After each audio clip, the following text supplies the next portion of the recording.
Commander Azrael Vaughn stood at the center of the bridge and stared at the stars through the wide viewing screen of the Veltheris, his clawed hands resting behind his back, his dark green scales catching the cold blue light of the ship's instruments. He was tall even for a Dravine, with sharp ridges running along the top of his skull, and eyes the color of molten copper that never seemed to blink. Today was the greatest day of his life. The Dravine High Command had given him a fleet, 3 warships, 2 troop carriers, and a supply cruiser. And they had pointed him toward a small moon called Arathis IV, on the edge of human-controlled space. Secure the moon, they had told him, and secure its resources for the Empire. It was a simple mission, and Vaughn intended to carry it out with the kind of decisive force that would make his name legendary across every Dravine world. He turned from the viewing screen and looked at his bridge crew. Officers seated at glowing consoles, each one of them young, eager, and hungry for glory, just like him. "Status report," he said, and his voice carried the deep rumble that the Dravine were known for across the galaxy. "All ships in formation, Commander," replied his tactical officer, a lean female named Drea with sharp silver eyes. "We will reach Arathis IV in 14 standard hours." Vaughn allowed himself a thin smile, which on a Dravine face looked more like a predator baring its teeth. Everything was falling into place. The door behind him hissed open, and heavy footsteps echoed across the metal floor of the bridge. Vaughn did not need to turn around to know who it was. The smell of old leather and weapon oil and something ancient told him everything.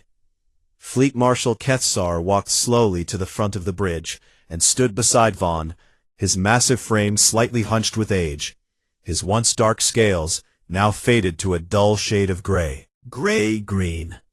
Kethsar had served the Dravine Empire for over 60 standard cycles, and his body showed every single one of them. Scars running across his arms, a missing claw on his left hand, and one eye that had gone milky white from a plasma burn decades ago. He was assigned to this mission as an advisor, and Vaughn considered him little more than a relic the High Command had sent along out of tradition. "You have read the briefing on the colony," Kethsar said, and it was not a question. "I have," Vaughn replied without looking at him. "A small human settlement, roughly 2,000 individuals, mostly researchers and farmers with minimal defensive capability. They have no warships, no heavy weapons, and no military garrison." "And what else did the briefing say about the population?" Vaughn finally glanced at the old marshal, annoyed by the questioning tone. "It mentioned families," he said dismissively, "settlers who brought their offspring with them." "Them, children, I believe the humans call them." Kethsar was silent for a long moment, and when Vaughn looked at him again, the old warrior's expression had changed into something unreadable. "I need to speak with you privately, Commander." Vaughn almost refused, but something in the marshal's voice, a gravity he had not heard before, made him nod. They stepped into the small ready room beside the bridge, and the door sealed behind them. Kethsar did not sit down, and he did not waste time. "I am going to tell you something, and you are going to listen to every word," the old marshal said, and his voice had dropped to something low and serious. "I have fought 17 species across 4 sectors of this galaxy. I have faced the Gorvon in close combat. I have survived orbital bombardment from the Thessari, and I have stared down a charging Krellin warbeast without flinching." He leaned closer, and his one good eye locked onto Vaughn's with a intensity that made the young commander's scales tighten involuntarily. "But I have never, not once in 60 cycles of war, deliberately provoked the humans, and I never will." Vaughn let out a short huff of amusement. "With respect, Marshal, I have studied the humans extensively," he said, folding his arms across his broad chest. "They are soft-skinned creatures with fragile bones and laughably short lifespans. They cannot see in the dark, they cannot breathe underwater, and a single well-placed strike can end one of them. Their reputation in this galaxy is wildly exaggerated." Kethsar stared at him for a long time, and then he did something Vaughn had never expected. He laughed.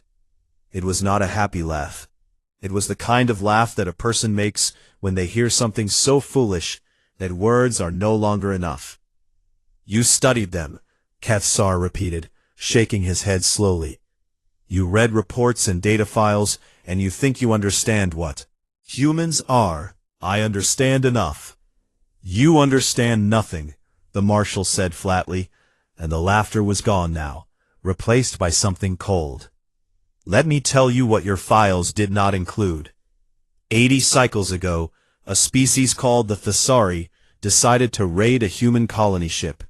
It was a transport vessel, unarmed, carrying families to a new settlement world. The Thesari captured the ship, took the passengers as slaves, and thought nothing of it. He paused and let the silence hang in the air. Within one standard year, the Thesari civilization was gone. Not defeated, not conquered, gone. The humans did not stop at rescuing their people. They hunted every Thesari ship, dismantled every Thesari colony, and burned every Thesari shipyard until there was nothing left but ash and silence. Vaughn said nothing, but his copper eyes had narrowed slightly. And do you know what made the humans respond with such absolute and total destruction? Kethsar asked quietly. Vaughn waited. Children, the old marshal said, and the word landed like a stone in still water. There were children on that colony ship. The Thesari had harmed human children, and the humans did not forgive, did not negotiate, and did not stop until the lesson was carved into the memory of every living species in this galaxy. Vaughn straightened his posture and forced his expression into one of calm authority. That was 80 years ago, Marshal. Times have changed, and the humans have grown comfortable in their alliances and their diplomacy. They are not the same savage species that destroyed the Thesari. Kethsar looked at him, and Vaughn saw something he had never seen in the old warrior's eyes before. It was not anger, and it was not frustration. It was pity. Take the moon if you must, Kethsar said quietly, stepping back toward the door. Posture and blockade, and make your demands. Take the resources and claim your glory. But do not touch the settlement, Vaughn. He reached the door and paused with his scarred hand on the frame. And whatever you do, whatever happens in the heat of the moment, do not harm the young ones.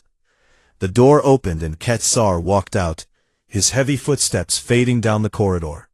Vaughn stood alone in the ready room and let the silence settle around him. He thought about what the marshal had said, and then he pushed every word aside like dust from an old shelf. He was Commander Azrael Vaughn of the Dravine Empire, and he had not been given this fleet to be cautious.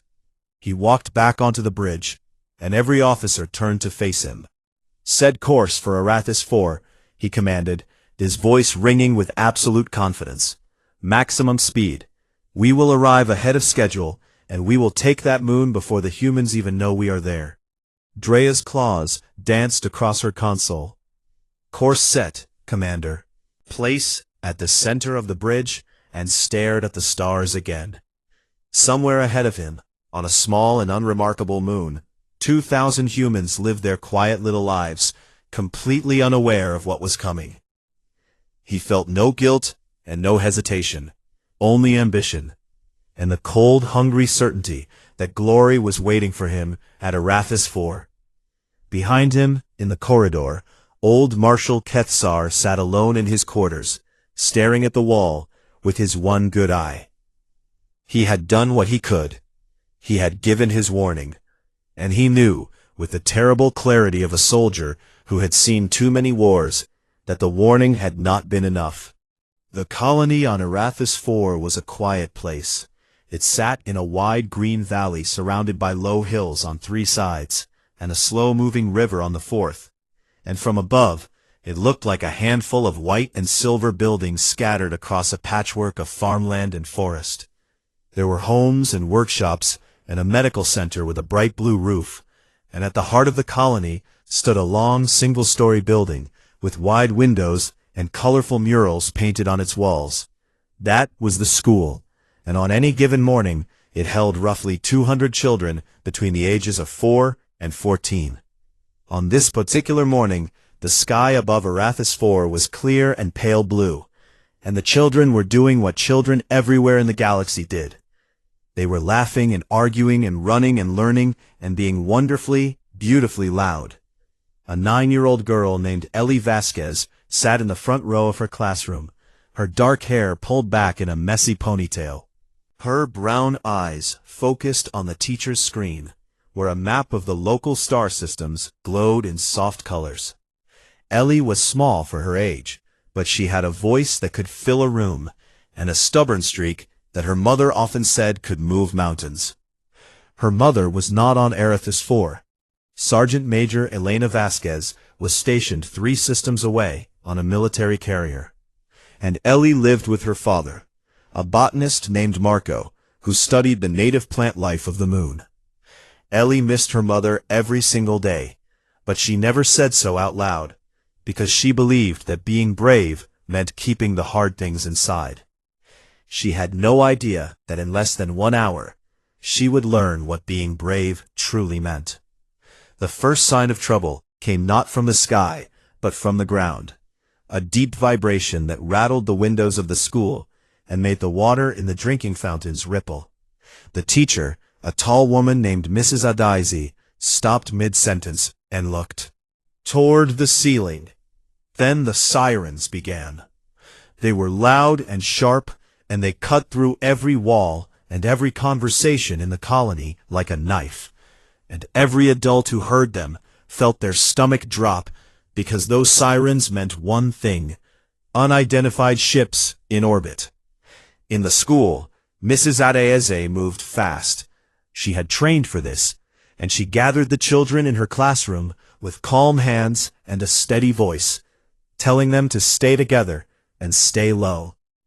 Down the hall, other teachers were doing the same thing, pulling children away from windows, locking doors, whispering reassurances that everything was going to be fine. But everything was not going to be fine. High above the colony, Commander Vaughn's fleet had dropped out of hyperspace and taken position in orbit around Arathis 4 with brutal efficiency. Vaughn stood on his bridge and watched the sensor display showing the tiny settlement below. 2,000 heat signatures, minimal energy. Readings, no shields, no weapons platforms, nothing that even resembled a military defense. He almost laughed. "Launch the dropships," he ordered. "Ground teams are to secure the settlement and all mining infrastructure. I want this done in 30 minutes. Drea relayed the order, and within moments, 6 heavy dropships detached from the troop carriers and began their descent through the atmosphere, their engines screaming as they cut through the pale blue sky like black arrows. On the ground, the colonists saw them coming. Marco Vasquez was in his greenhouse when the shadows of the dropships passed over him, and he dropped his tools and ran, not away from the danger, but toward the school, because his daughter was there and nothing else in the universe mattered. A handful of colonists, former soldiers, hunters, and security volunteers, grabbed whatever weapons they had and tried to form a defensive line near the center of the settlement, but they were outnumbered and outgunned before the first Dravine boot even touched the ground. The Dravine soldiers poured out of their dropships in tight formations, tall, armored reptilian figures carrying plasma rifles and moving with the practiced coordination of a professional military force. The resistance lasted less than 10 minutes. 6 colonists were stunned and restrained, 2 were injured, and the rest surrendered when it became clear that fighting was hopeless. Marco never made it to the school. A Dravine patrol intercepted him 2 blocks away and forced him to the ground along with a dozen other civilians. He lay on the dirt with his hands behind his head and his heart pounding so hard he could feel it in his teeth. And the only thought in his mind was a single word repeated over and over: Ellie, Ellie, Ellie. Inside the school, the children could hear the sounds of the assault. Boots on pavement, shouts in an alien language, the sharp crack of plasma fire, and then silence, which was somehow worse than all the noise. Mrs. Adaizi held the youngest ones close and told the older children to stay calm. And for a few minutes, it seemed like the school might be overlooked. Then the front doors exploded inward. A squad of 8 Dravine soldiers stormed into the building, their weapons raised, their copper eyes scanning every corner for threats. They had been told that resistance fighters might be hiding in the settlement's buildings, and they moved through the hallways with aggressive speed, kicking open doors and sweeping rooms.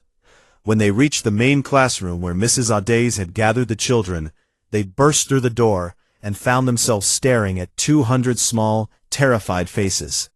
The lead soldier, a sergeant named Kor, hesitated for exactly 1 second. He had expected armed humans, not this. But his orders were to clear every building, and so he shouted at the teachers to get against the wall, and began moving through the room, checking for hidden weapons and concealed adults. The children were crying, some of them screaming, and the sound of it echoed through the building in a way that made several of the younger Dravine soldiers visibly uncomfortable. But not uncomfortable enough to stop. Kor grabbed Mrs. Audays by the arm and shoved her against the wall, demanding to know if there were any weapons in the building. She told him no, again and again, but he did not believe her. And that was when Ellie Vasquez stood up. She was small and her hands were shaking, and there were tears on her cheeks, but she stepped out from behind a desk and walked right up to Sergeant Kor and looked up at his armored chest, because she was not tall enough to look at his face. "Leave us alone," she said, and her voice cracked, but it did not break. "We are just kids. Leave us alone." Kor looked down at her. Flickered behind his eyes, maybe surprise, maybe annoyance, maybe something he did not want to name. Then he swept his arm sideways and shoved her out of his path. Ellie hit the wall hard. The side of her body struck the concrete, and she heard something snap in her left arm before she felt it.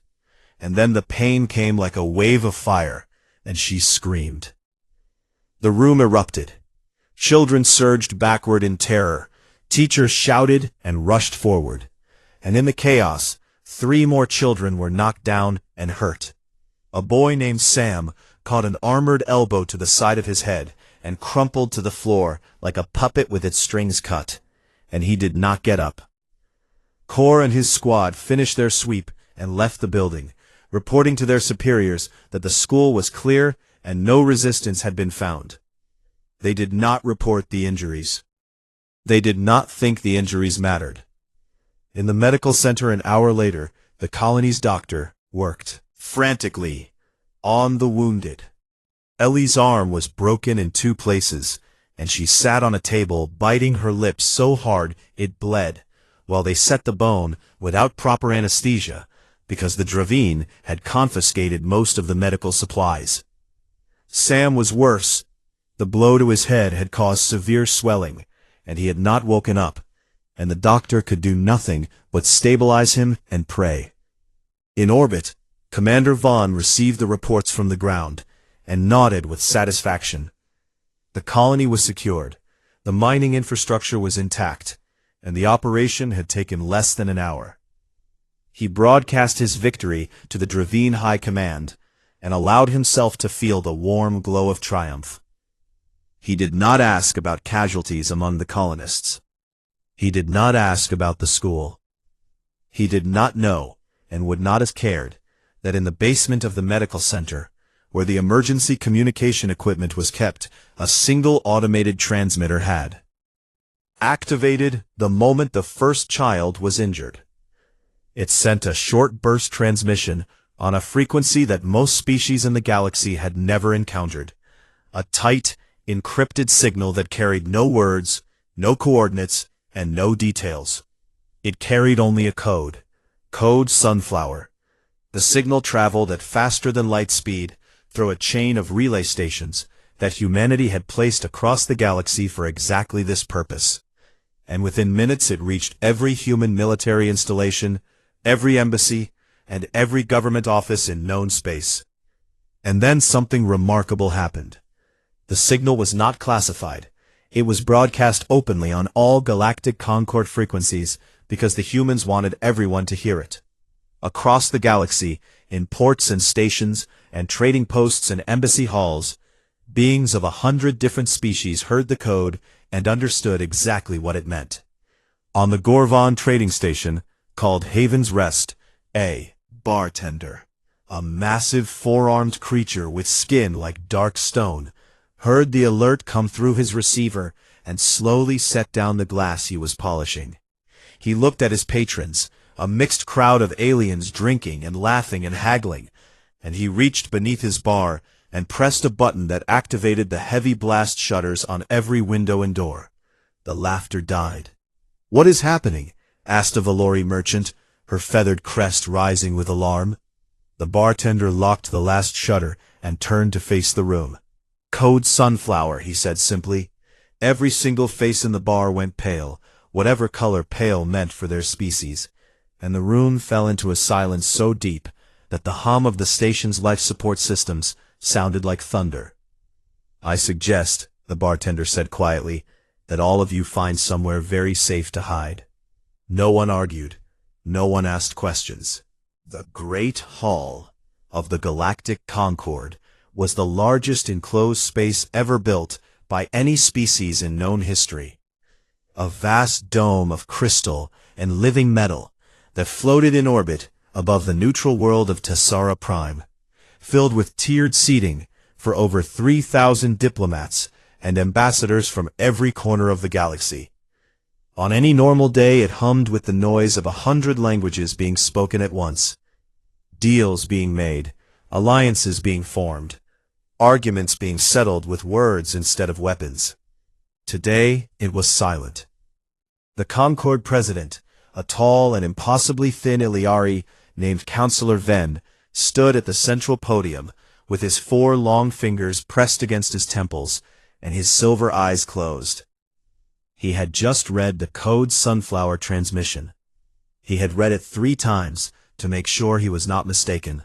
He was not mistaken. "Who?" he said finally, his voice barely above a whisper that somehow carried to every corner of the hall. Enormous hall. Who was the fool? No one answered him, because no one wanted to be the first to speak. In the Dravine delegation section, the 3 junior diplomats assigned to the Concord sat rigid in their chairs, and the lead diplomat, a mid-ranking bureaucrat named Thessa Vaughn, who happened to be Commander Vaughn's cousin, had gone so pale that her normally green scales looked almost white. She had received the military's victory report from Erithus IV only minutes before the Sunflower Code hit, and she had immediately understood what her cousin had done. She also understood, with a sickening clarity, that there was absolutely nothing she or anyone else could do to stop what was coming. Around the hall, other delegations were reacting in their own ways. The Gorvan ambassador had buried his massive head in all 4 of his hands. The Valori delegation was already packing their things and preparing to leave the station, and the tiny Pralathi ambassador was rocking back and forth in his seat, making a high-pitched keening sound that his species only produced under extreme distress. But the reaction that everyone noticed, the one that every diplomat in the hall was watching from the corner of their eyes, came from the human section. The United Earth Embassy maintained a permanent delegation at the Concord, led by Director Lena Okafor, a woman in her late 50s with close-cropped silver hair, warm brown skin, and a reputation for being one of the friendliest and most approachable diplomats in the entire hall. Lena was known for remembering the names of everyone's children, for bringing homemade cookies to negotiation sessions, and for defusing tense situations with a laugh and a well-timed joke. She was, by all accounts, the living embodiment of everything the galaxy liked about humanity: kind, generous, and endlessly patient. Right now, she was standing at her desk in the human delegation's private chamber, behind the main hall, and every trace of warmth had left her face. Her staff, 6 diplomats and 3 military attachés, stood around her in a loose semicircle, and not one of them was speaking. The room felt 10 degrees colder than it had 5 minutes ago. Lena read the Sunflower report one more time, and then she set the datapad down on her desk, with a careful, deliberate motion that somehow seemed louder than if she had thrown it against the wall. "How many children were hurt?" she asked. "At least 4 confirmed injuries," replied Captain Torres, her senior military attaché, his voice tight and controlled. "One child, a boy named Samuel Park, age 11, is in a coma from a head wound. A girl named Eleanor Vasquez, age 9, suffered a broken arm when a Dravine soldier physically struck her." Something moved behind Lena's eyes, something that the alien species in the hall would have recognized if they had seen it, because it was the thing they feared most about humans. It was not rage, and it was not grief. It was the moment when a human being stopped thinking about consequences and started thinking about justice. Lena picked up a secure communication device and made one call. When the other end connected, she said 5 words in a voice that was perfectly calm and perfectly flat. "Activate the Sunflower Protocol." Then she ended the call and straightened her jacket and walked out into the main hall to take her seat among the other delegations. Every eye in the room turned to her. Counselor Venn looked at her from the podium, and for the first time in his 300-year career, the unflappable Iliari diplomat looked afraid. "Director Okafor," he said carefully, "the Concord wishes to express its deep concern regarding the events at Arathis 4, and to assure the human delegation that—" "Thank you, Counselor," Lena interrupted, and her voice was polite and empty. "Humanity acknowledges the Concord's concern. We will handle this matter ourselves." The hall went even quieter, which should not have been possible. In the Gorvan section, Ambassador Druthick leaned over to his aide and whispered in a voice that several nearby delegations could still hear. "Do you know why every species in this galaxy has a word for the Sunflower Protocol, but none of us ever speak it out loud?" The aide shook his head. "Because the last species that triggered it no longer exists to tell you what happened," Drothic said. "The Thessari learned 80 years ago what happens when you touch human children. They had an empire of 40 worlds and a fleet of 900 ships, and within 1 standard year, every world was ash and every ship was scrap metal." "But that was wartime," the aide protested weakly.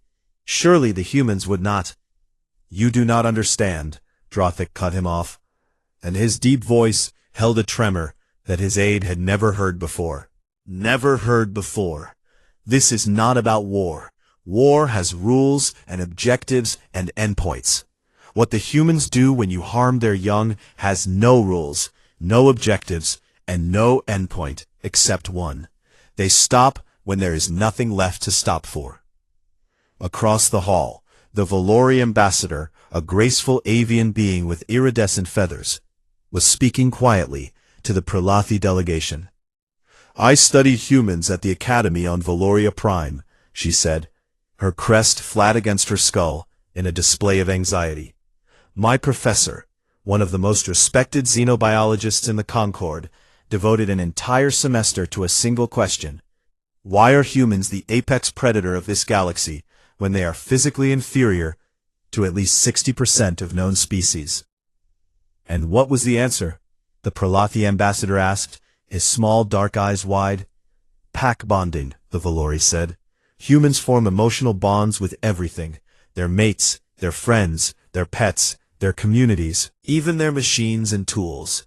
But the bond they form with their offspring is something our professor said he had never seen replicated in any other species in the known galaxy."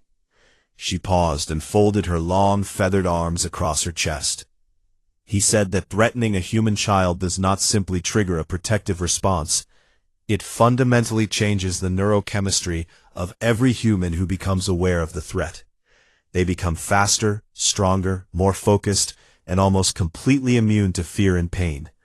Their individual survival instinct shuts down entirely and is replaced by a collective drive so powerful that it overrides every other biological imperative." She looked at the Pralathi with an expression that was as close to human pity as a Valori face could produce. My professor concluded his lecture with a single piece of advice that I have never forgotten. He said, "You may challenge humanity.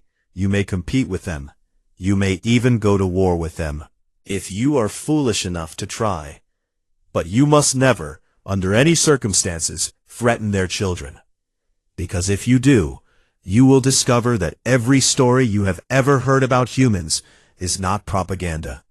She leaned closer. It is an understatement. 12,000 light-years away, aboard the Veltaris in orbit over Arathis IV, Commander Vaughn was starting to feel the first cold fingers of doubt. It began with the trade ships. There had been 14 independent cargo vessels in the sector when his fleet arrived. Merchants and haulers from half a dozen species, doing routine business along the frontier trade routes. Now there were none. Every single one of them had jumped to hyperspace within hours of his assault on the colony.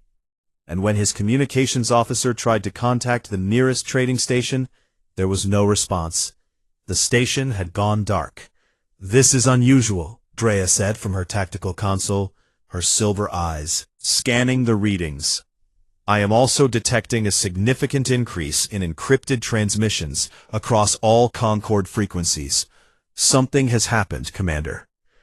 Vaughn frowned, but said nothing.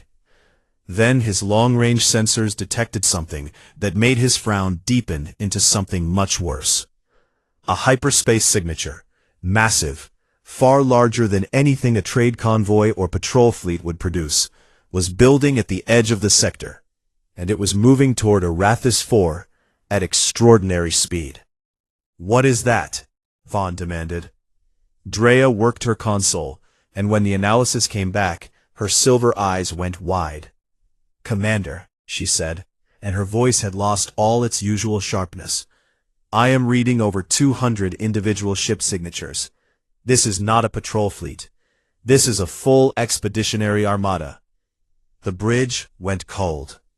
The door behind Vaughn opened, and old Marshal Kefsar walked onto the bridge for the second time since the mission.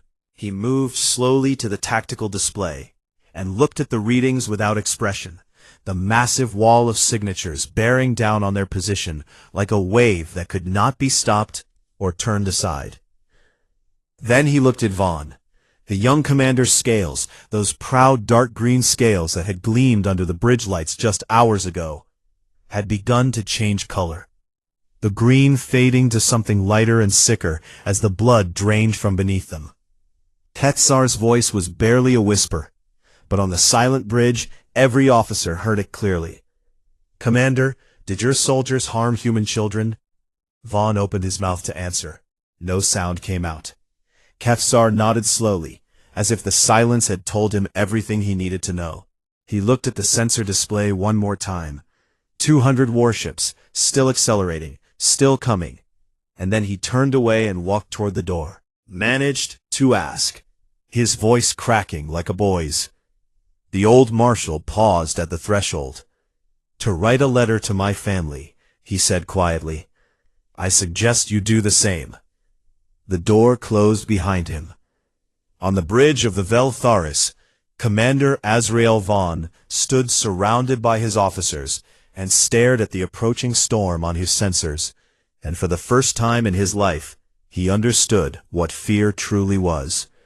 Not the fear of battle or the fear of death, the fear of knowing that you have made a mistake so terrible that the entire galaxy already knows your name, and that the only thing coming for you now is something that cannot be reasoned with, cannot be bargained with, and will not stop until it has taught you a lesson that your species will remember for 1,000 years.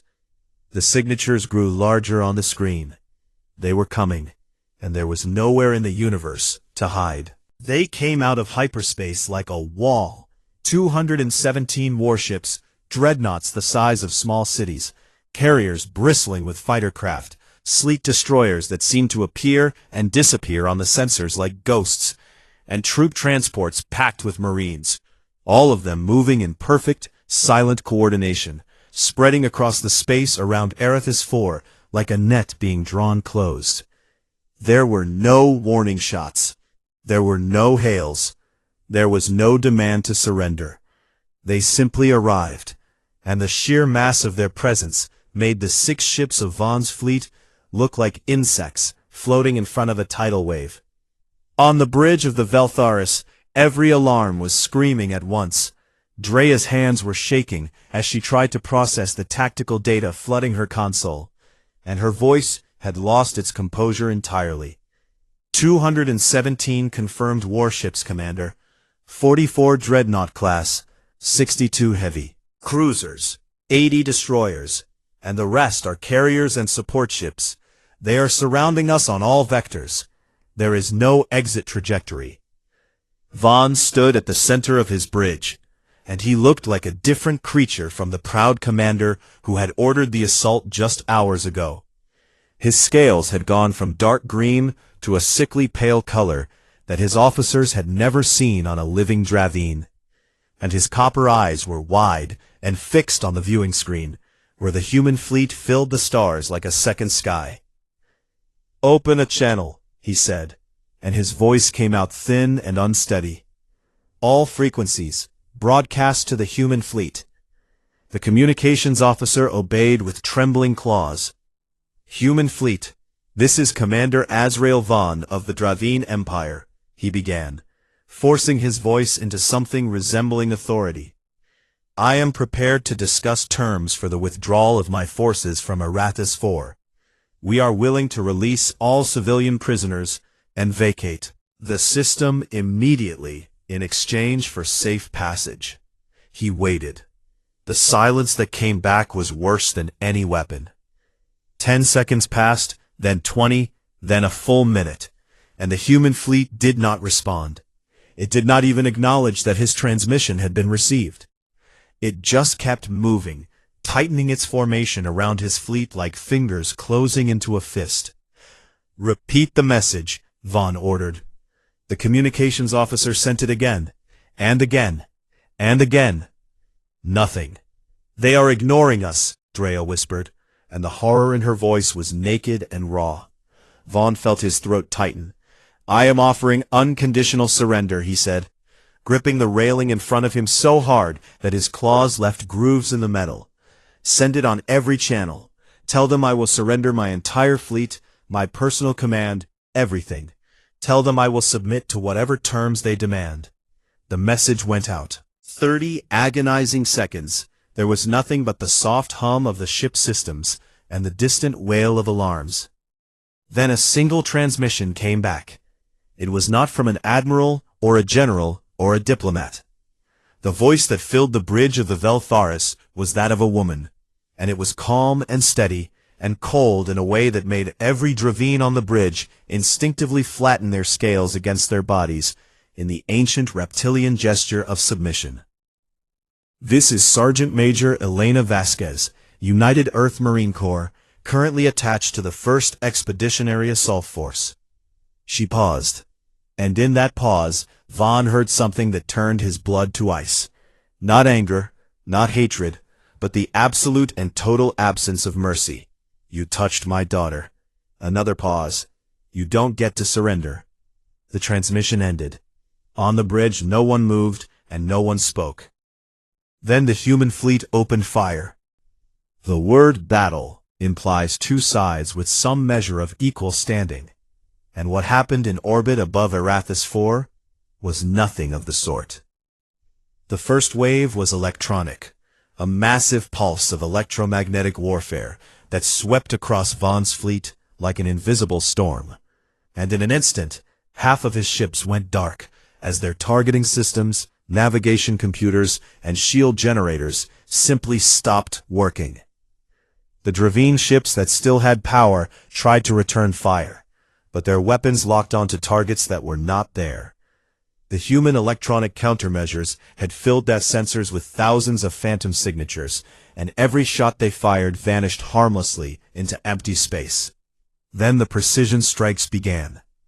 The humans did not use overwhelming firepower. They did not need to. Instead, they used surgical strikes, so accurate that they seemed almost surgical, each one targeting a specific system on a specific ship with inhuman precision. First, One by one, the drives on every Dravine vessel were disabled by focused energy beams that cut through armor plating like it was cloth, leaving the ships adrift and powerless. Then weapons, turrets were slagged, missile tubes were welded shut, and plasma cannons were reduced to smoking ruins by strikes that hit their power conduits with an accuracy that the Dravine weapons officers could not even comprehend. Then shields, the few ships that still had defensive screens, saw them collapse under coordinated bombardment from multiple angles, each strike timed to the millisecond to hit at the exact moment of maximum vulnerability. In 11 minutes, it was over. 6 Dravine warships hung dead in space, not destroyed, not vaporized, but systematically crippled with the kind of cold, deliberate precision that a surgeon uses when removing a diseased organ. And that, Vaughn realized with a horror that went deeper than anything he had ever felt, was the point. The humans had not destroyed his ships because they did not want his crews to die quickly in the vacuum of space. They wanted them alive. They wanted witnesses. The boarding craft came next, dozens of them, small and fast and black, detaching from the carriers and swarming toward the crippled Dravine vessels like dark insects.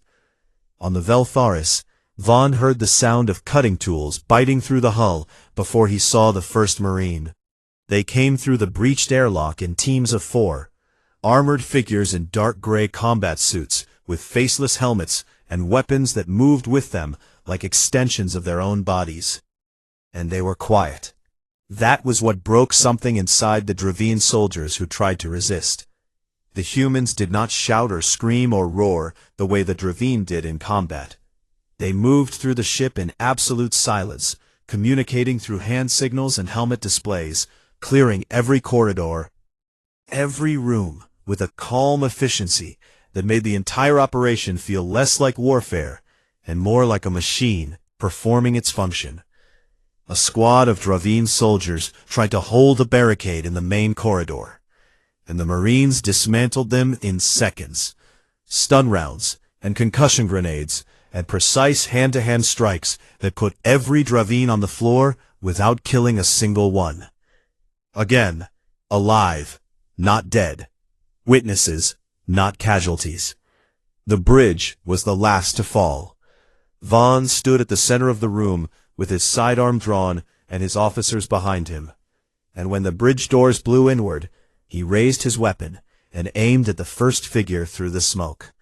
A hand caught his wrist, faster than he could see, and twisted until the pistol clattered to the floor.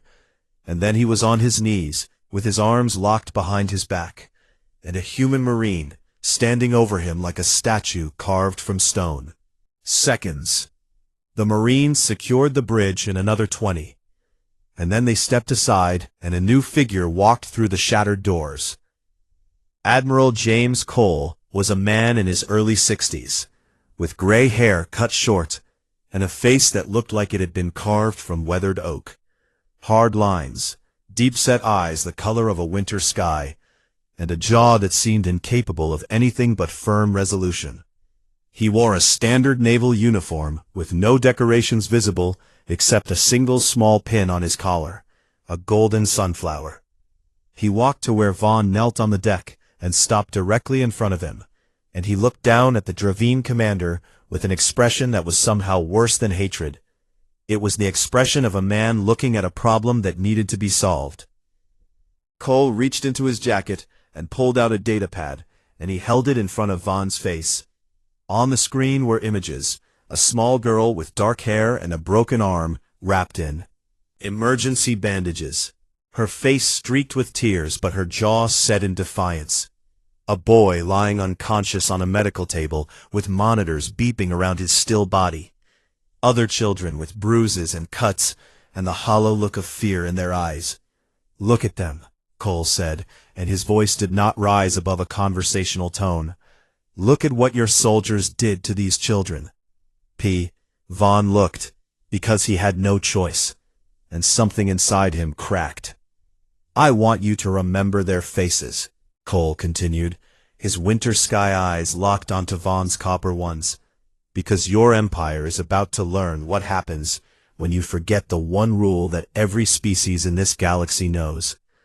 He put the datapad away and straightened up and looked at his Marines. Take him to the brig. Treat his injuries if he has any.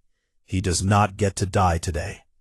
They pulled Vaughn to his feet and led him away, and as he passed through the ruined bridge of his once proud warship, he saw old Marshal Kethsar sitting against a wall with his hands raised in surrender, and his one good eye watching Vaughn with that same terrible expression. Pity. On the surface of Arathis 4, the rescue was already underway. Human dropships had landed in the colony within minutes of the orbital engagement, and Marines poured into the settlement, securing buildings, disarming the remaining Dravine ground forces, and setting up medical stations with an urgency that bordered on desperation. The school was the first building they entered. A Marine sergeant, a broad-shouldered woman named Reyes, with 20 years of service and a daughter of her own back on Earth, led her squad through the front doors and found 200 children huddled in the main classroom with their teachers. For one heartbeat, the room was frozen. Children staring at armored figures, soldiers staring at small faces streaked with dust and tears. Then Sergeant Reyes pulled off her helmet, and the children saw a human face, tired eyes, a gentle expression, and the faintest trace of a smile. "Hey," she said softly, kneeling down so she was at eye level with the nearest group of children. "It's okay. We're here. Nobody is going to hurt you anymore." The dam broke. Children surged forward, crying and reaching and clinging to the Marines with the desperate grip of small hands that had been afraid for too long. And the soldiers, these quiet, efficient professionals who had just dismantled an entire fleet without raising their voices, held those children with a gentleness that would have shocked anyone who had only seen them in combat. Reyes found Ellie Vasquez sitting against the back wall, her broken arm cradled against her chest, her face pale but her eyes dry. The sergeant knelt beside her and carefully examined the makeshift splint that the colony doctor had applied. "That is a brave face you are wearing, kid." Gently, Ellie looked at her with those fierce brown eyes, her mother's eyes, Reyes realized, and said, "Is my mom coming?" Reyes smiled, a real smile, warm and certain. "Kiddo, your mom is the reason we are all here. She is on her way right now, and I promise you she will be here before you know it." Ellie nodded once, and then, only then, she let herself cry. Reyes held her carefully, mindful of the broken arm, and looked over the girl's head at the rest of her squad. Every single one of them, hardened Marines who had faced combat across a dozen worlds, had tears in their eyes. Above them, in orbit, Admiral Cole stood on the bridge of his flagship and opened a channel, not to the Dravine, not to his own fleet, but to the entire Galactic Concord, on an open broadcast frequency that every ship and station in the galaxy could receive. His voice was steady and clear. Let the record show what was done here. What followed? He closed the channel and turned back to the viewing screen, where the crippled remains of Vaughn's fleet drifted in the cold light of distant stars. The message had been sent. The galaxy had heard it, and the lesson was far from over. The aftermath of Arathis 4 did not unfold the way the galaxy expected. Every species that had been watching, and every species had been watching, expected the humans to do what the story said they always did when their children were harmed. They expected fire and ash, and the complete annihilation of the Dravine Empire. They expected a repeat of the Thessari, 40 worlds reduced to silence, an entire civilization erased from the star charts as if it had never existed. But humanity had learned something in the 80 years since the Thessari incident, and what they had learned made the galaxy even more afraid. The humans did not destroy the Dravine Empire. They did something far worse. They made them remember. The tribunal convened 6 standard weeks after the battle, in a specially constructed chamber aboard the Galactic Concord station, and every seat in the gallery was filled with diplomats and observers from across known space, had come to witness what human justice looked like when it was dispensed at the galactic level. Commander Azrael Vaughn stood in the center of the chamber, in plain gray clothing, his wrists unbound, but his posture broken. The proud tilt of his head was gone. The sharp gleam in his copper eyes was dim, and his scales had never fully returned to their dark green color, remaining instead a muted and sickly shade that the Dravine medical officers said was a physiological response to prolonged psychological distress. The humans had a simpler word for it: shame.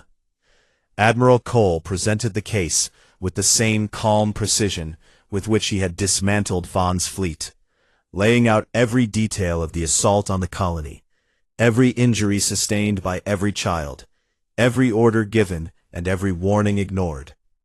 The images of the children were shown again: Ellie's broken arm, Sam's unconscious body, the bruised faces and terrified eyes of kids who had done nothing wrong except exist in the path of an ambitious commander's desire for glory.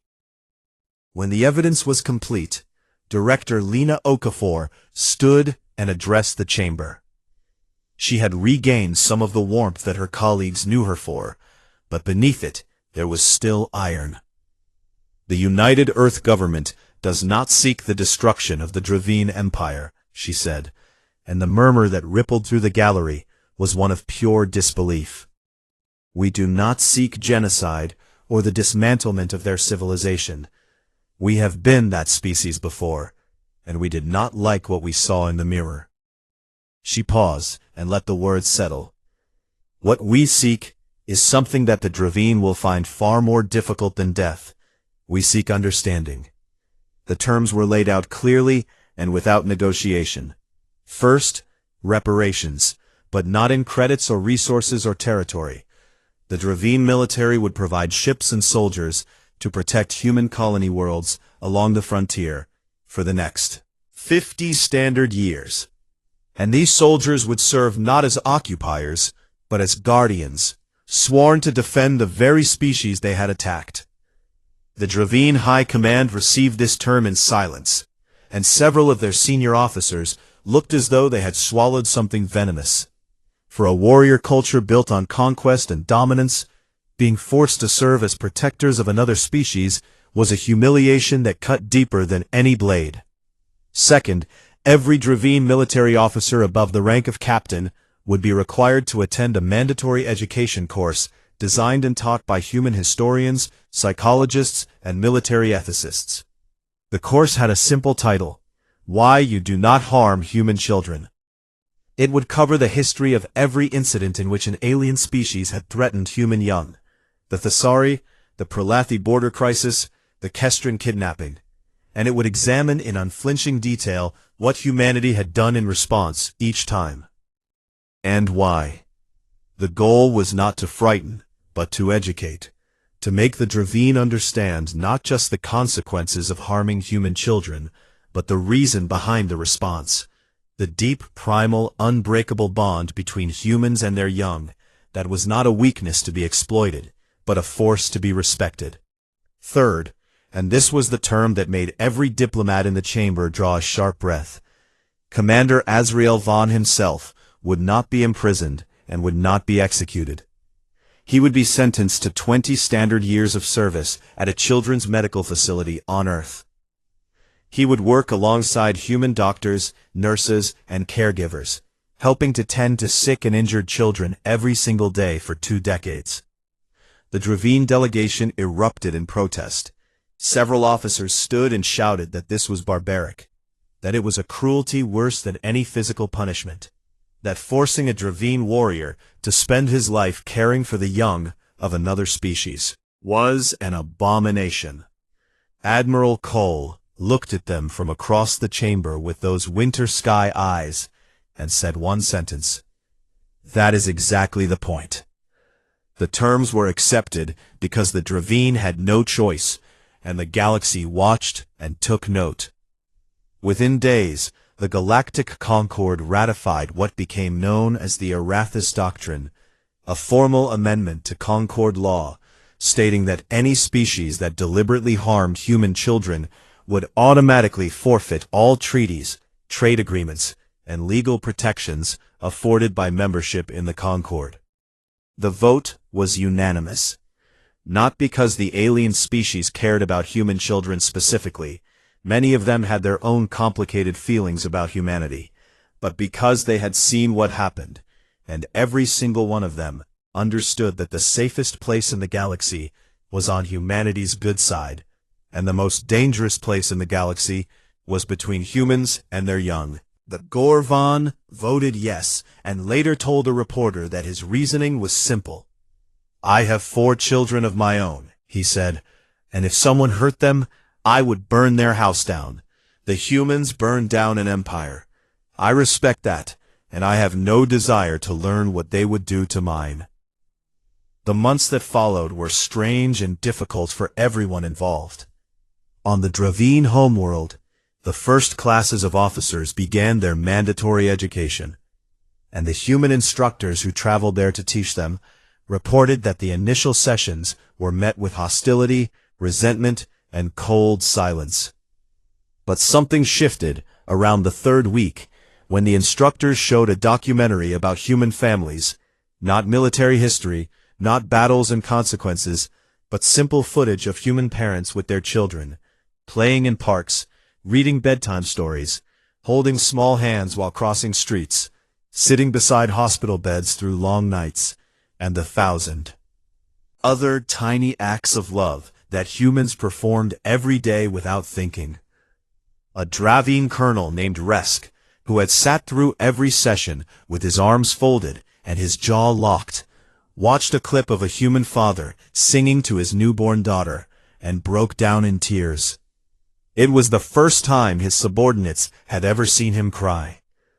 "We have young too," he said afterward, his voice raw and bewildered. "We care for them, we protect them, but I have never seen anything like what the humans do. They do not just protect their children, they would die for them without hesitation, without calculation, without even a thought for their own survival. It is not rational." The human instructor, a kind-eyed woman named Dr. Sarah Mensa, smiled at him gently. "No," she agreed, "it is not rational. That is what makes it so powerful. Love for a child is not a strategy, Colonel. It is an absolute." Resk did not fully understand, but he was beginning to. And on Earth, in a children's hospital in the city of Geneva that sat beside a quiet lake surrounded by mountains, Commander Azrael Vaughn began his sentence. The first months were agony, not physical pain, but something far deeper. Vaughn moved through the hospital like a ghost, towering over the small human patients with his scarred scales and his haunted copper eyes, performing whatever tasks the staff assigned him with mechanical obedience and empty silence. The children were afraid of him at first. He was enormous and alien and strange. But children are remarkable creatures, and their fear faded faster than anyone expected. A 5-year-old boy with a heart condition was the first to approach him, tugging on his clawed hand and asking him if he was a dinosaur. Vaughn did not know what a dinosaur was, but the boy showed him pictures, and something cracked inside the Dravine commander for the second time. Not the sharp crack of horror he had felt on his bridge, but something deeper, more human, something softer, something that hurt in a different and more confusing way. He learned to read human stories so he could read them to the children during the evening hours when the hospital grew quiet and the little ones could not sleep. He learned which children liked adventure stories and which ones preferred tales about animals. And he learned how to modulate his deep, rumbling voice so that it sounded less like a war drum and more like a gentle hum that made small eyes grow heavy. He learned the names of every child in his ward, and he learned to notice when they were in pain, even when they tried to hide it. And he learned to sit beside their beds during the difficult nights and simply be there, because sometimes that was all they needed. 2 years into his sentence, on a cool autumn evening, when the lake outside the hospital windows reflected the last gold of the sunset, Vaughn was sitting in the children's reading room with a book about a brave little rabbit in his clawed hands, and a semicircle of small patients gathered around him in their pajamas and hospital gowns. He was halfway through the story, the part where the rabbit finds its way home after a long and frightening journey, when the door opened and a new face appeared. She was 10 years old now, with dark hair that had grown longer, and brown eyes that were fiercer than he remembered. And her left arm, the arm that had been broken, moved freely and without pain. Ellie Vasquez did not know who Vaughn was. Her father had brought her to Geneva for a follow-up appointment, and she had wandered into the reading room because she heard a deep, rumbly voice telling a story, and it sounded interesting. She walked right up to the semicircle of children and sat down cross-legged on the floor beside a boy with bandages on his hands. And she looked up at the big lizard man in the chair and smiled. "What story are you reading?" she asked. Vaughn looked at. He recognized her instantly. The face from the datapad, the girl from the school, the child whose broken arm had been held in front of his eyes by an admiral who wanted him to remember. And he did remember. He remembered everything. For a long and terrible moment, Vaughn could not speak. His throat closed, and his vision blurred, and his claws trembled around the edges of the book, and every ounce of pain and shame and understanding that had been building inside him for 2 years pressed against his chest like a weight that would crush him. But the children were watching, and they were waiting for the story. And Ellie was looking at him with those bright brown eyes that held no hatred and no memory of what he had done to her. Only curiosity and the innocent expectation that the big lizard man would keep reading. So he kept reading. His voice was rough at first, but it steadied, and the words came, and the children listened, and Ellie leaned against the boy beside her and smiled at the part where the rabbit finally found its home.